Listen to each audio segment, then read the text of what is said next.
नमस्कार भक्तों, हमारे YouTube चैनल संस्कृति शर्मा में हार्दिक स्वागत व अभिनंदन है। आज हम आप सभी को कामिका एकादशी के बारे में बताएंगे, जो कुछ इस प्रकार से है।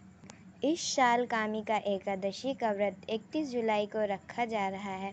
कामिका एकादशी के व्रत के दिन पहले संकल्प लेते हैं और फिर इस दिन व्रत की कथा पढ़ी जाती है। कहते हैं, कथा सुनने मात्र से पूर्ण फल मिलता है। ऐसा कहा जाता है कि सूर्य ग्रहण और चंद्र ग्रहण में केदार और गुरु क्षेत्र में स्नान करने जो पुण्य मिलता है, पूर्ण कामिका एकादशी पर भगवान शिव की पूजा करने और कथा सुनने से मिल जाता है।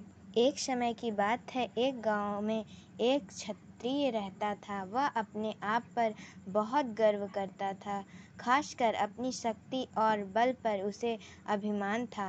क्षत्रिय भगवान को बहुत मानता था, लेकिन उसके मन में घमंड था। वह हर दिन भगवान विष्णु की पूजा करता और उनकी उपासना में लीन रहता था। एक दिन वह किसी महत्वपूर्ण कार्य के लिए घर से बाहर यात्रा पर निकला। रास्ते में उसकी मुलाकात एक ब्राह्मण से हो गई। दोनों में किसी बात को लेकर झगड़ा हो गया। झगड़ा इतना बढ़ गया कि बात हाथापाई तक आ पहुंची। क्षत्रिय बहुत बलवान था, इसलिए ब्राह्मण अपनी दुर्बलता के कारण क्षत्रिय के वार को सहन न कर पाया और वह वहीं गिर गया और उसकी मृत्यु हो गई। ब्राह्मण की मृत्यु के क्षत्रिय हक्का बक्का रह गया। उसे अपनी गलती का एहसास हुआ और वह बहुत पछताया। ये पूरी बात गांव में आग तरह फैल गई। क्षत्रिय युवक ने गांव वालों से क्षमा मांगा और ब्राह्मण का अंतिम संस्कार खुद करने का वचन दिया, लेकिन पंडितों ने अंतिम क्रिया में शामिल होने से इनकार कर दिया। तब उसने ज्ञानी पंडितों से अपने पाप को जानना चाहा, तो पंडितों ने उसे बताया कि उसे ब्रह्मा हत्या दोष लग चुका है, इसलिए हम अंतिम क्रिया के ब्राह्मण भोज में आपके घर भोजन नहीं कर सकते हैं। यह सुनकर क्षत्रिय ने ब्रह्मा हत्या दोष के पश्चात का उपाय पूछा।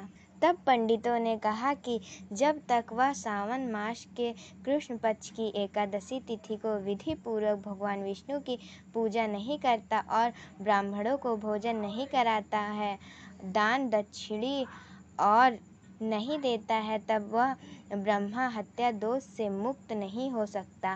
क्षत्रिय ने ब्राह्मण के अंतिम संस्कार के बाद पंडितों की सलाह मानते हुए कामिका एकादशी के दिन पूरी श्रद्धा और विधि के अनुसार भगवान विष्णु की पूजा की। फिर उसने ब्राह्मणों को भोजन कराया और दान दक्षिणा भी दे दी।